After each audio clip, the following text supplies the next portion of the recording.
favorite topics, clearly. One of my favorite topics.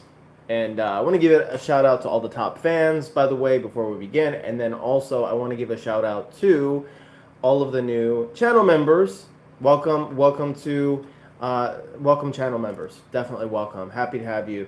And I'm going to talk a little bit today about my experience with reading and why I used to underestimate the power of it. And I used to underestimate it in the sense that I actually, when I was doing, I would say my first business, let's say, and I was very, very business minded. Like all I thought about was business, business, business. And it's really just like I was in my 20s, right? So that's all I was thinking about was business, business, business. And okay, I was reading a lot of self-help books, and I would see this trend of people read self-help books. A lot of my colleagues at the time, and and salespeople, and then I would see people read these books, and then I would see them not take action, and I'd say, well, books are useless, right? Books are useless, right? What can and this is me coming from an academic background, and at that time I had almost completely, I think at some point actually completely just rejected my whole academic experience. I didn't care about publishing anymore. I didn't care about even what I had written. I just wanted to leave it behind because I was this practical person, right? I was a practical person, right? And there is a truth to part of this, is that if you read and you don't take action, then the reading is, it's not enough, right, by itself. So there is some truth to that. But that being said, I'm going to go over roughly four benefits that I've had from reading on a regular basis. And I think, the more I read, it's almost like an exponential effect, right? The more I read, the more I realize these things are true, right? And so let's get into kind of the first one. Welcome, Firzan. Yeah, after I started to read classic literature, I realized that most of self-help books are quite useless. Yes, exactly. So Firzan, so much of the best self-help is like before the modern era. I think there's so much. I forget who said it, but we're a culture who despises the content. We look at the shell, right, and the container. We love the container and despise the content. That's very true with self-help, because most self-help, I would say the vast majority. There are some books out there that are considered self-help that go very deep, and they're actually quite good. Among them, one of my favorites, I will say, is The War of Art by Stephen Pressfield. I think this one goes deeper than, I would say, most self-help books. But by and large, yes, most self-help books, the best self-help is honestly a lot of literature. Yes, a lot of literature is the best self-help. And I will be honest, I need to actually do more reading of literature myself, because I'm very heavy. I think like 90% of the reading that I do is nonfiction. All right, so you can judge me for that or whatever, and then like maybe 10% is fiction. So I do need to get better at actually reading literature, but I agree with you. Reading literature is really some of the best self-help. And actually there's research on it too. There's actually research on how good literature is for mental health and personal growth. So, but I do want to talk about reading in general. Is that the first thing I want to talk about is that it actually does make you more intelligent. Now, I know it's controversial to say because, intelligence, and I have a whole video on intelligence models, and I've actually studied models of intelligence, in some depth, and I have good reason. I will say I have good reason for saying they actually make you more intelligent. And I don't mean in terms of IQ. IQ is such a limited measure of intelligence. And I will debate anybody on that, because I've got the numbers to back it up, and I've got the understanding of models to back it up. But yeah, it's such a limited measure of intelligence. It's not what I'm talking about. I'm talking about all the other measures of intelligence. Actually, information processing. It will help you actually increase the amount and the quantity and the quality of the information processing you're doing. Actually, the more it's kind of like any skill, right? The more you read, the faster you're going to get. Hey, how you doing, Akash? The faster you're going to get at reading. The faster you're going to get at reading. And it's kind of like one of the reasons people don't like reading. Well, one, they're reading things that they actually don't like reading. Well, duh, you're not going to like reading then. But obviously find books that you like reading. But one of the reasons people don't like reading is because it is very difficult at first. It is very difficult, and compared to, scrolling on your phone or whatever, it is boring. Okay, let's be honest. At the start, it's boring and it's hard. And that's why people don't like it. But the more you actually get into books, and hey, Athena, all right, so I'm on the live stream now, so you gotta behave and not ask for food. So anyway, I will feed her and walk her after this. Her ears just perked up when I said that, of course. But after this, I will feed her and walk her. So, but not right now, not right now. Okay. So, but the you get better and better at information processing and faster, and so it does become easier. So I will, as an example, I will give the example of, there are books that I remember being hard a long time ago when I read them. There's this American history, antebellum American history book that I'm reading right now by Sean Wilentz. He's a great historian. Really, really great stuff. I'm rereading that now. I would say for the second time. I read it years ago. And now that I'm rereading it, I remember when I first read that, I felt like that book was so hard. And it was just so hard. I had to slog through it. I'm rereading it and I'm like, oh, this is kind of like, not light reading, but it's manageable. It's enjoyable. Not super difficult reading. But back then I thought, oh, it's like very, very dense. So the more and the thing is, here's the reason for this, is because of cognitive load, okay? And something called cognitive load. When you read something and you're encountering a lot of new concepts, especially new terms, maybe there's more vocabulary than you're used to, that initial part, that's very difficult. And I realize this with a lot of my, students that I teach just outside of, outside of YouTube. I do teaching and just my own teaching, business with academic coaching. And I noticed that a lot of students will find, and even like grad students will find reading when they first kind of get into it so difficult because there's vocabulary I don't know and everything. But then they get hooked because they start to be able to handle more of those concepts and faster. And yeah, I mean, and it's very true. And so if you can get over that hump and you can basically challenge yourself, I am going to read 10 books, right? Get through the first 10 books. Find something that's hard, but still approachable. Like, not like theoretical physics. If you don't know Physics 101, you're not going to pick up a book on quantum physics. But like, for instance, if you are studying, I don't know, some aspect of biology, well, pick something, or let's say literature, right? Start with something that is maybe a simple one. Maybe even one of these junk books, right? I know there are a lot of reading snobs out there. But pick up something that is one of these like pop, fantasy, sci-fi books, or whatever.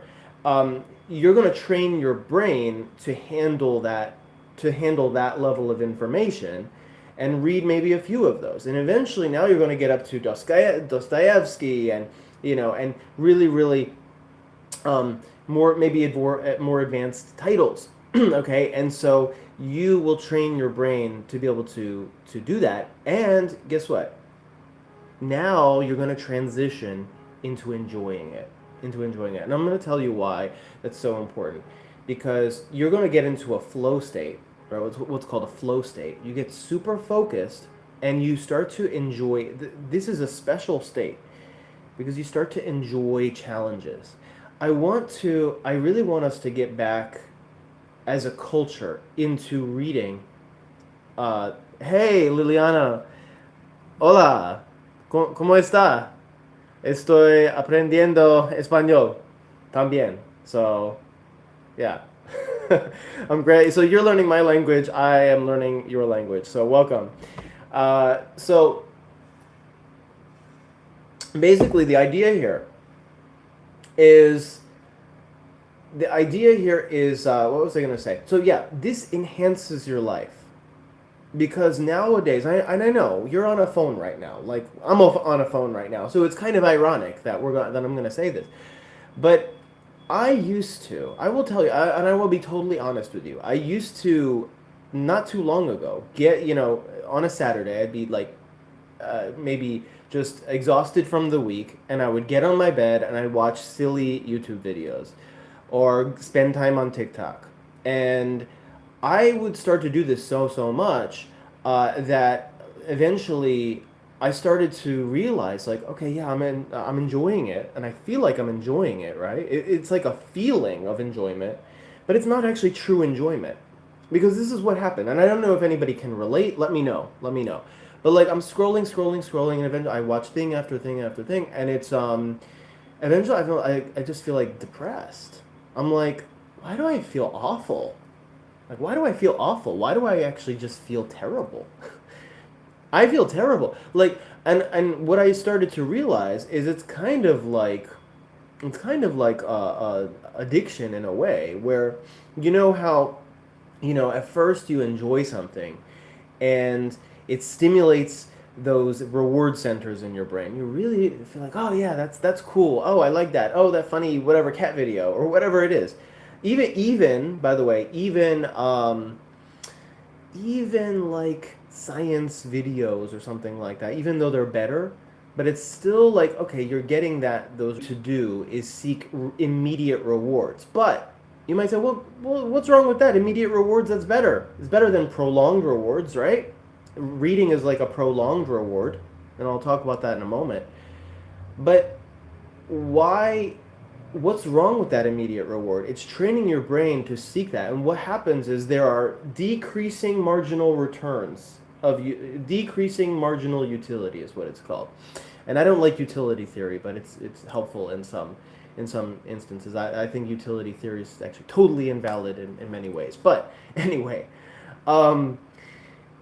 decreasing marginal utility, decreasing marginal benefit that you get from that, such that you engage in the same activity, but it gives you less and less reward. And so I realized, until you're like depressed, right? Until you're depressed, you binge watch so much that, okay, now I feel awful. And so that's what I realized was happening to me.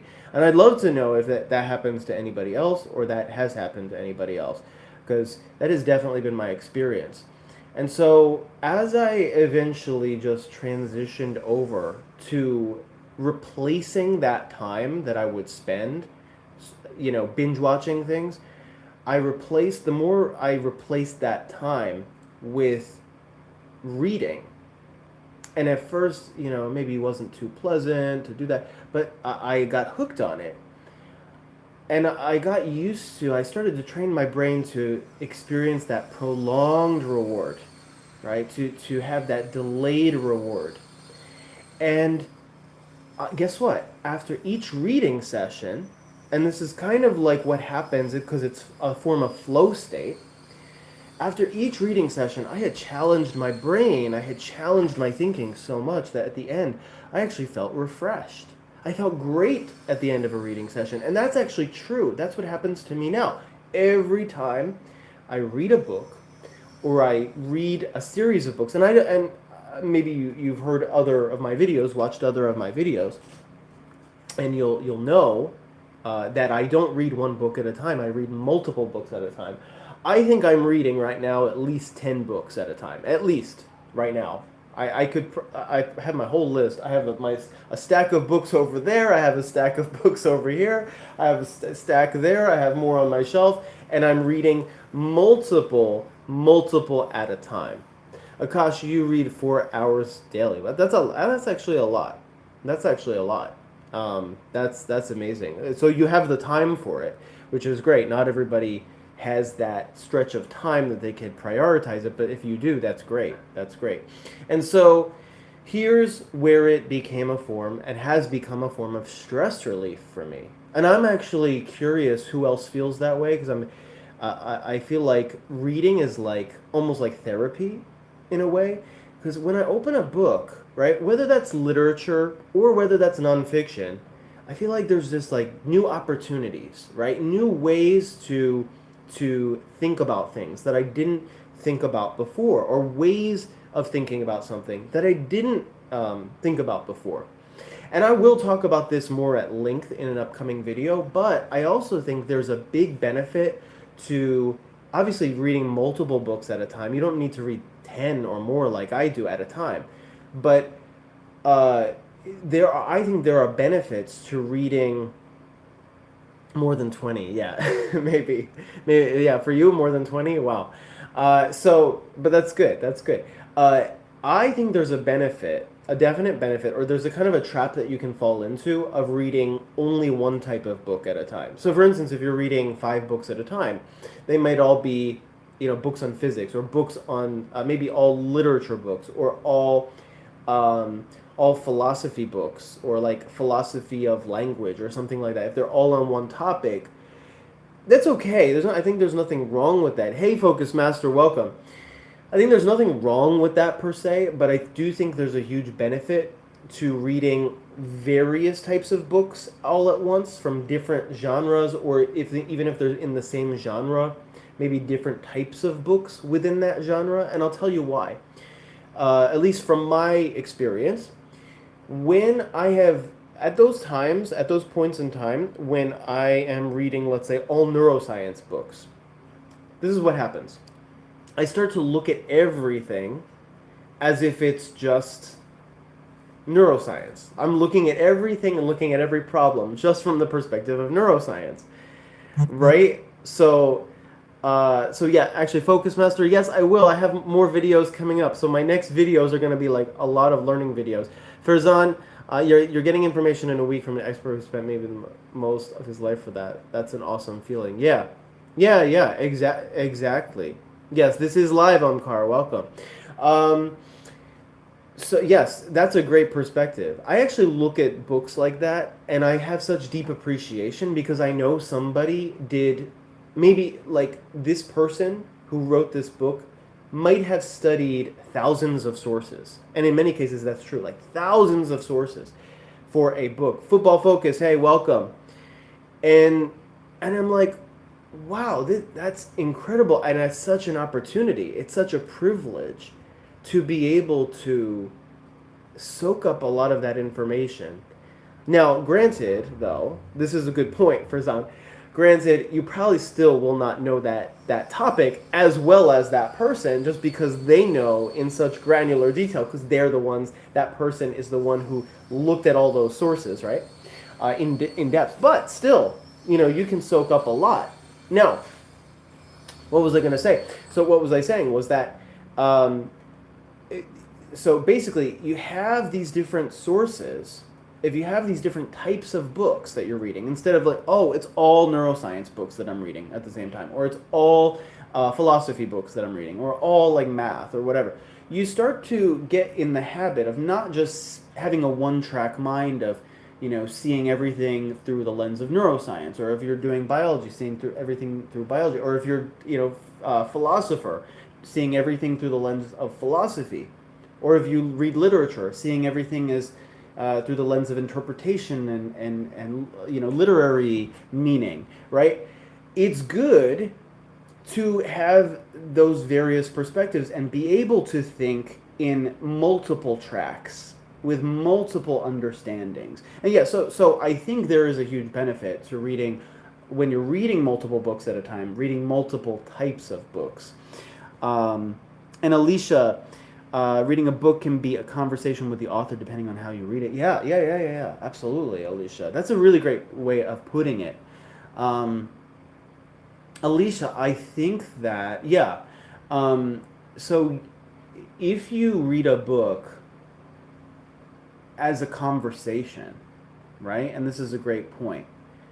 If you read a book as a conversation, right?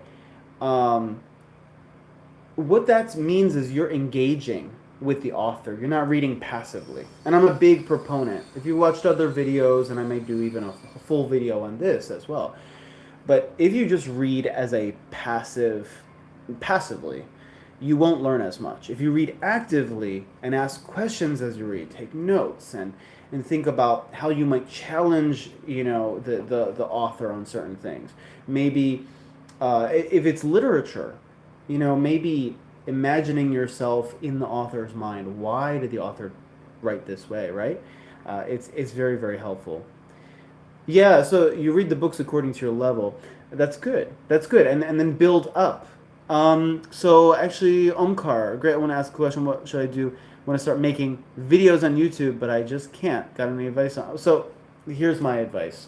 Here's my advice. And this is the advice I give for anything. And I will address this for a moment. Just I know it's off topic, but I'll address it for a moment.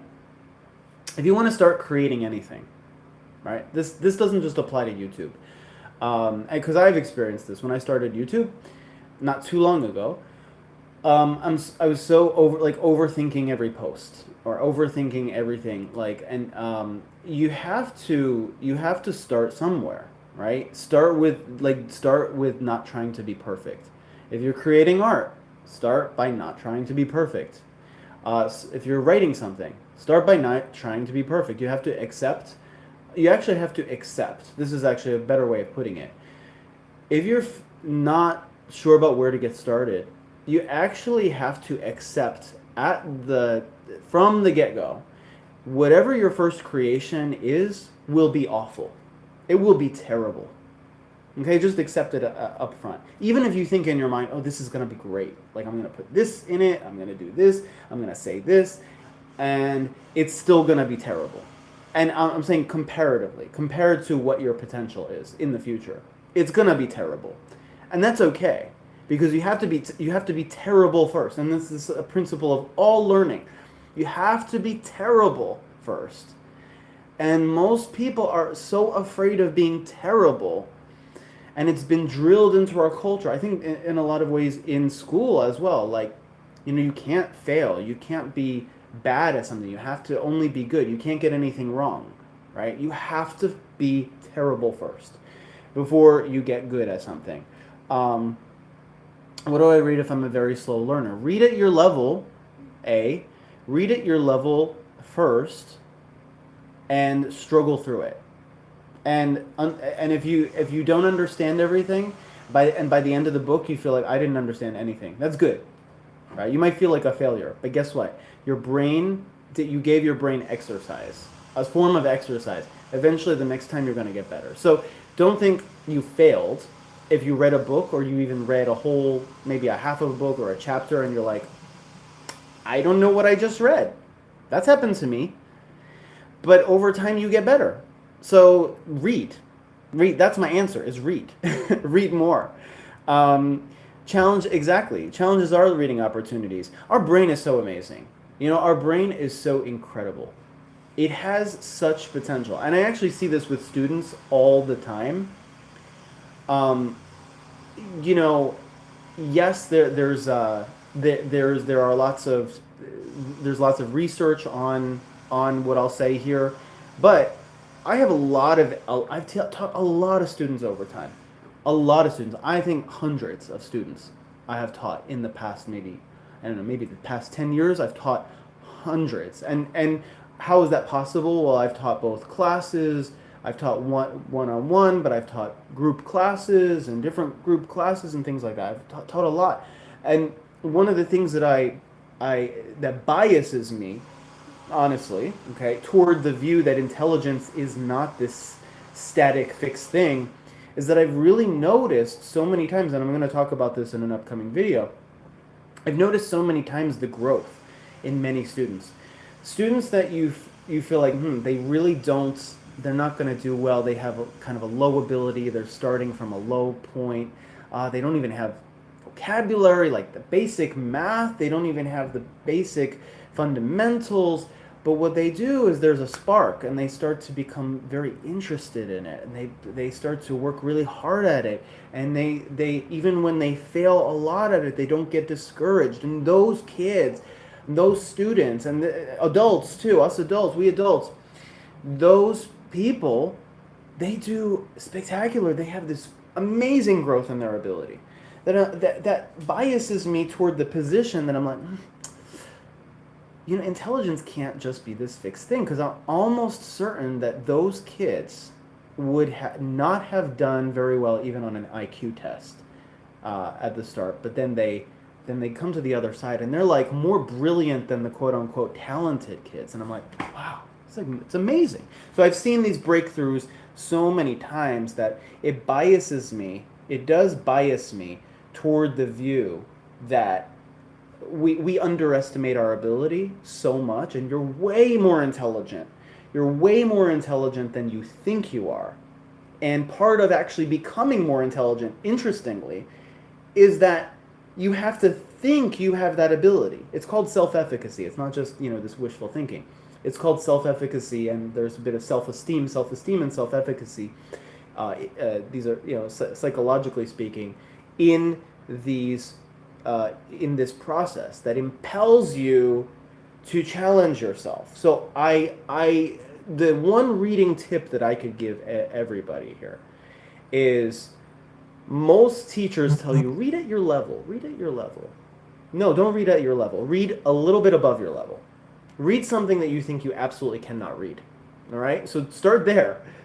And what you're going to find is, wow, I'm missing so much stuff. I don't even know what I'm reading, right? You will feel that way.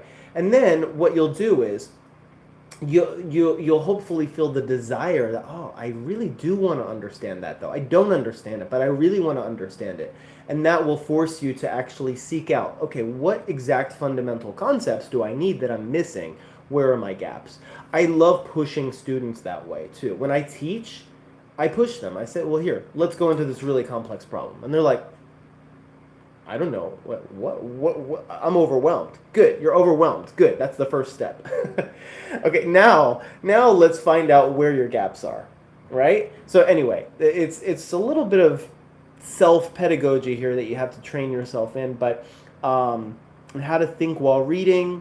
DD. Here we go. DG.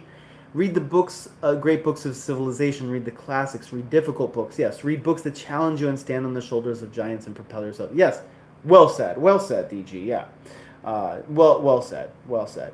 And Tri Sapient. Interesting name.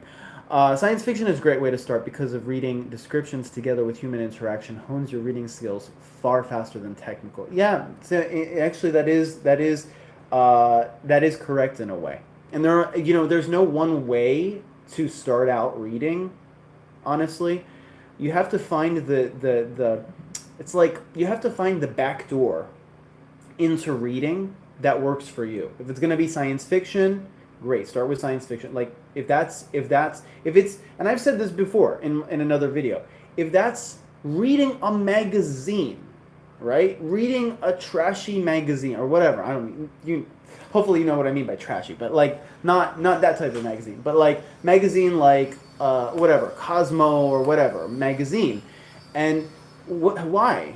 If you can't push yourself to read a book, at least read like a magazine or a pamphlet or something like that, because you're going to at least get into some form of reading, and you need a stair step. It's like when I was going to the gym, when I started going to the gym.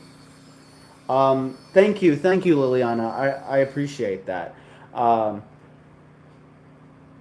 Yeah. I actually will. So for Zan, my Friday video on Friday, I'm gonna recommend 12 more books that are really great, challenging books that will really help bulletproof your mind. Really, really great books. So keep posted. I won't mention them now because just so many to go into, but I will definitely do that, and also some more book recommendations coming up as well. Some say read more fiction. Yeah, there isn't a wrong answer there. And yeah, Alicia, yes, I will actually have, as I said, on Friday, I have coming up a really nice video on some great book recommendations for you guys to help you in your mental building of this mental fortress of yours. So,